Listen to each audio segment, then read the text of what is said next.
ஸ்ரீமதே ராமானுஜாய நமஹ. திருநாமம் 73. மென்மயில். சீத்தை காட்டில் வாழும் மென்மையான பெண்மயில் போன்றவள். உலகிற்கே தாயான அவளிடம் தவறான எண்ணம் கொண்ட ராவணன் அவளை இலங்கையில் சிறை வைத்தான். இதையே புனங்கொள் மென்மயிலை சிறை வைத்த புன்மையாளன் என்கிறார் திருமங்கை ஆழ்வார். மண்டோதரி முதலான அவனுக்கு தகுந்த மனைவிகள் இருந்த போதும் அவர்கள் மேல் மனம் செலுத்தாமல் ராமனின் மனைவியிடம் ஆசை வைத்தான். சீதையை அபகரிப்பதன் முன் மாரீச்சன் ராமனின் வீரமறியாமல் செயல்படாதே என்று ராவணனுக்கு அறிவுறுத்தினான்.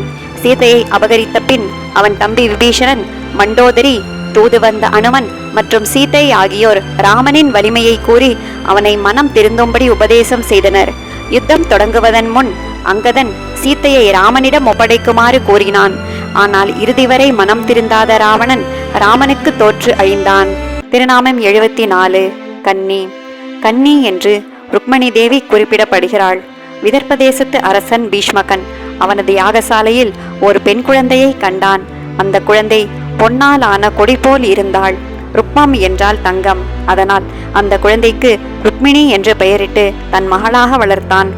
அவள் வெப்பமில்லாத சூரியன் போலும், கலங்கமில்லாத சந்திரன் போலும், அழுக்கில்லாத இரத்தினம் போலும் பிரகாசித்தாள். இவ்வாறு ருக்மிணியின் அழகை சுவாமி வேதாந்த தேசிகர் யாதவாபியுதயத்தில் விளக்குகிறார். அவள் வளர்ந்து பருவமடைந்த போது கண்ணனை விரும்பினாள். ஆனால் அவள் சகோதரன் ருக்மன் அவளை கொடியவனான சிசுபாலனுக்கு திருமணம் செய்து வைக்க எண்ணம் கொண்டான். சிசுபாலனும் ருக்மிணியை திருமணம் செய்து கொள்ள தயாராக இருந்தான். அதையே கண்ணாலம் கோடித்து கன்னிதன்னை கைப்பிடிப்பான் என்று ஆண்டாள் கூறுகிறாள். திருநாமம் 75. தையலாள். திருமங்கை ஆழ்வார் தையலாள் மேல் காதல் செய்த தானவன் என்கிறார். தையல் என்றால் பெண். பெண்மைக்கான அனைத்து நற்குணங்களும் நிறைந்தவள் சீத்தை.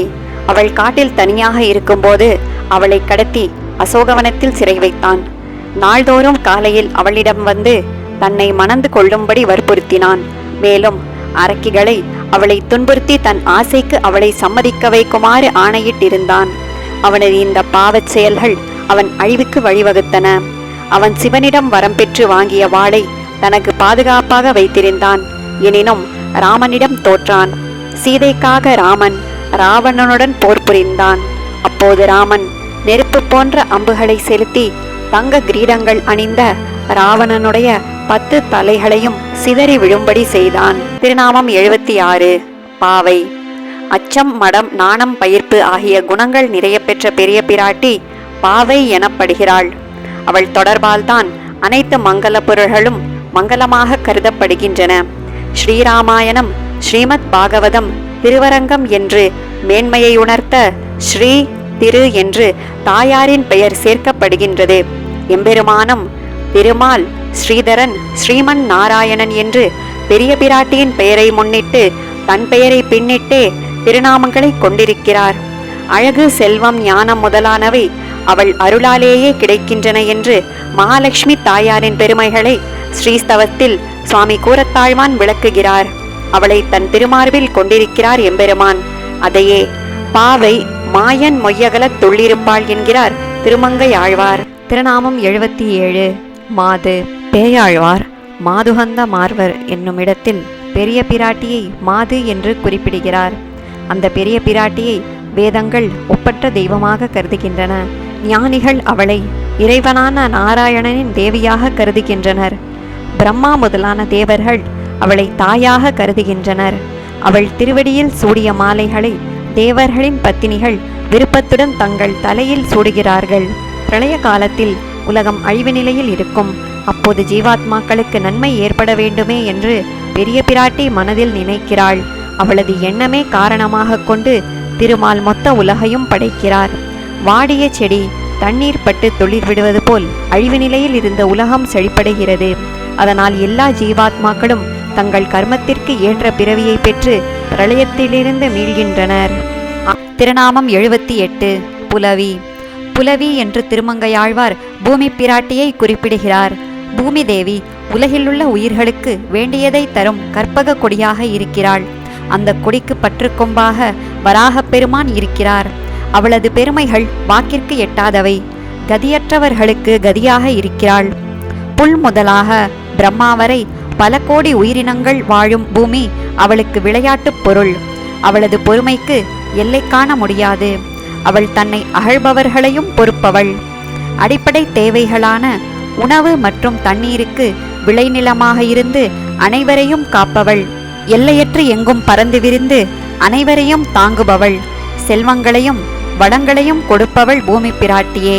இவ்வாறு பூமி தேவியின் பெருமைகளை பூஸ்துதியில் சுவாமி வேதாந்த தேசிகர் விளக்குகிறார். திருநாமம் 79. மண்மாதர். பூமி தேவியை மண்மாதர் என்கிறார் நம்மாழ்வார். நாராயணன் ஒரு சந்தன மரம் போன்றவன். சந்தன மரம் தன்னை சார்ந்தவர்களை வளமாக வைத்திருக்கும். அதேபோல் எம்பெருமான் தன்னை அடிபணிபவர்களின் பாவங்களை போக்கி அவர்களுக்கு நன்மை செய்கிறான். சந்தன மரம் குளிர்ச்சியை ஏற்படுத்தும். அதேபோல் திருமால் தன்னை சேவிப்பவர்களின் மனதில் குளிர்ச்சியை ஏற்படுத்துகிறார். நாராயணன் என்னும் சந்தன மரம் அவரது பத்தினியான பூமி தேவியை ஆதாரமாக கொண்டே வளர்ந்து நிற்கிறார். அந்த மரத்தில் பூத்து குலுங்கும் பூக்களாக பிரம்மா முதலான தேவர்கள் இருக்கிறார்கள். அந்த மரத்தின் கிளைகளாக வேதங்களின் பகுதிகள் இருக்கின்றன. இவ்வாறு பூமி தேவி தன் பெருமையால் எம்பெருமானுக்கு பெருமை சேர்க்கிறாள் என்று சுவாமி வேதாந்த தேசிகர் பூஸ்துதியில் தெரிவிக்கிறார். திருநாமம் 80. வேர்க்கண் மாதரார். வைகுந்தத்தில் நாராயணனின் பத்தினியாக இருப்பவள் நீலாதேவி பிராட்டி. கண்ணன் ஆயனாக அவதரித்த போது நீலாதேவி ஆயர்குல பெண்ணாக அவதரித்தாள். அவள் அழகிய வஞ்சிக்கொம்பு போன்று திருமேனி கொண்டவள். அவள் சந்திரனின் பிறை போன்ற நெற்றி, சிவந்த கோவை பழம் போன்ற வாய், இனிமையான பேச்சும் கொண்டவள். அவள் 7 காளைகளை திருமண பந்தயமாக கொண்டிருந்தாள். அந்த காளைகள் வளைந்த கொம்புகள், வலிமையான திமில்கள் மற்றும் வலிமையான கால்கள் கொண்டவை. கோரமான கோபத்துடன் அங்குமிங்கும் பாய்ந்து கண்டார் மேல் விழும்படியான அந்த காளைகளிடம் தானே சென்று முன்னின்று அவற்றின் பலத்தை அழித்தான் கண்ணன். நப்பின்னையின் நறுமணம் மிகுந்த தோள்களை அணைக்கவே இவ்வாறு செய்தான் கண்ணன். இதையே வென்றி வேர்க்கண் மாதரார் கடிக்கலந்த தோல் புணர்ந்த காளி ஆய என்கிறார் திருமழிசை ஆழ்வார். திருநாமம் 81. மருகி. மருகி என்ற சொல்லுக்கு மருமகள் என்று பொருள். தசரதன் ராமனுக்கு அயோத்தியின் அரசனாக பட்டாபிஷேகம் செய்து வைக்க ஏற்பாடு செய்திருந்தான்.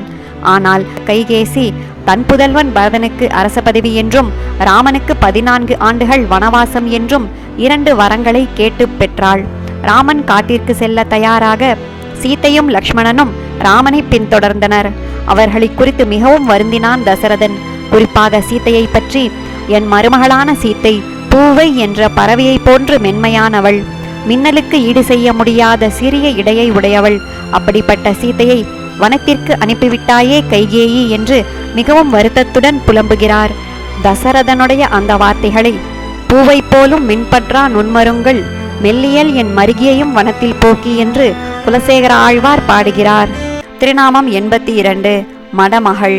மடமகள் என்று நப்பின்னை பிராட்டி குறிப்பிடப்படுகிறாள். வைகுந்தத்தில் எழுந்தருளியிருக்கும் நீலாதேவி கண்ணனுக்காக நப்பின்னையாக அவதரித்தாள்.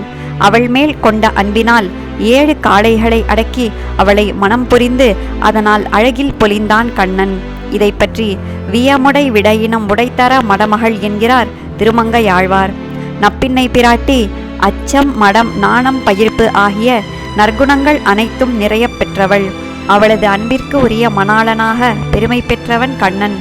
அவளுடைய நாயகனாக இருப்பதால்தான் கண்ணனுக்கு எளிமை, நீர்மை போன்ற நற்குணங்கள் மேலெழும்புகின்றன. அவள் கருணை நிறைந்த கண்களை கொண்டவள். அவள் கண்ணழகில் மயங்கியிருப்பவன் கண்ணன். அதனால் கண்ணனும் கருணை நிறைந்தவனாக இருக்கிறான். திருநாமம் 83. குலமாமகள். பெரிய பிராட்டிக்கு தன் திருமேனியில் திருமார்பில் இடம் கொடுத்து அவளுக்கு அன்பனாக இருக்கிறான் நாராயணன். இதையே திருமங்கையாழ்வார் குலமாமகட் கினியான் என்கிறார். திருக்கோவலூரில் இடைக்கழியில் முதலாழ்வார்கள் மூவரும் மழைக்கு ஒதுங்கினர். அடியார்கள் மூவருடன் சேர்ந்து திருமாலும் வந்து நெருக்கிக் கொண்டு நின்றான். இருட்டில் யார் வந்து நெருக்குவது என்று அறிந்து கொள்ள விளக்கேற்றினர். பொய்கையாழ்வார் பூமியை விளக்காக, கடலை நெய்யாக, சூரியனை விளக்காக ஏற்றினார். பூதத்தாழ்வார் அன்பை விளக்காக, ஆர்வம் நெய்யாக, மனதை திரியாக கொண்டு ஏற்றினார். அவர்கள் ஏற்ற திருக்கண்டேன் என்று முதலில் பெரிய பிராட்டியை சேவித்தார் பேயாழ்வார். அதனால் வந்திருப்பவர் நாராயணன் என்று அறிந்து கொண்டனர். தாயாரை சேவித்த பிறகே பெருமானை சேவித்தனர். இவ்வாறு நாராயணனுக்கு அடையாளமாக விளங்குகிறாள் பெரிய பிராட்டி. திருநாமம் 84. நன்மகள். ஆயர் குலத்தை சேர்ந்தவளான் நப்பின்னை பிராட்டி நற்குணங்கள் நிறைந்தவள். கண்ணனுக்கு ஏற்ற பருவத்தில் இருப்பவள். அவனோடு ஒத்த சிந்தனையும் குணங்களும் கொண்டவள். அடர்ந்த தோகையை உடைய மயிலின் சாயலில் கண்ணனுக்கு சமமான அழகுடையவள். எல்லா அழகும் கண்ணனுடன் ஒத்திருக்க அவனை விட நப்பின்னைக்கு தோலழகு ஏற்றம். அவளது தோள்கள் பசுமையிலும் செழிப்பிலும் சுற்றுடைமையிலும் மூங்கிலை ஒத்திருக்கும். அந்த தோளழகில் தோற்றான் கண்ணன். அந்த தோள்களை அணைக்கவே காளைகளின் வலிமையையும் தன்னுடைய மென்மையையும் பாராமல் அவற்றுடன் போரிட்டான் கண்ணன். அதனால் வீரம் மிக்கவர்களான ஏறு தழுவுதலில் சாமர்த்தியம் உடையவர்களான இடையர்களின் தலைவனானான். இவ்வாறு நற்குணங்கள் நிறைந்த நப்பின்னையை கைப்பிடித்தான். அவளை நன்மகள் ஆய்மகளோடு என்கிறார் திருமங்கை ஆழ்வார். ஆழ்வார் எம்பெருமானார் ஜீயர் திருவடிகளே சரணம்.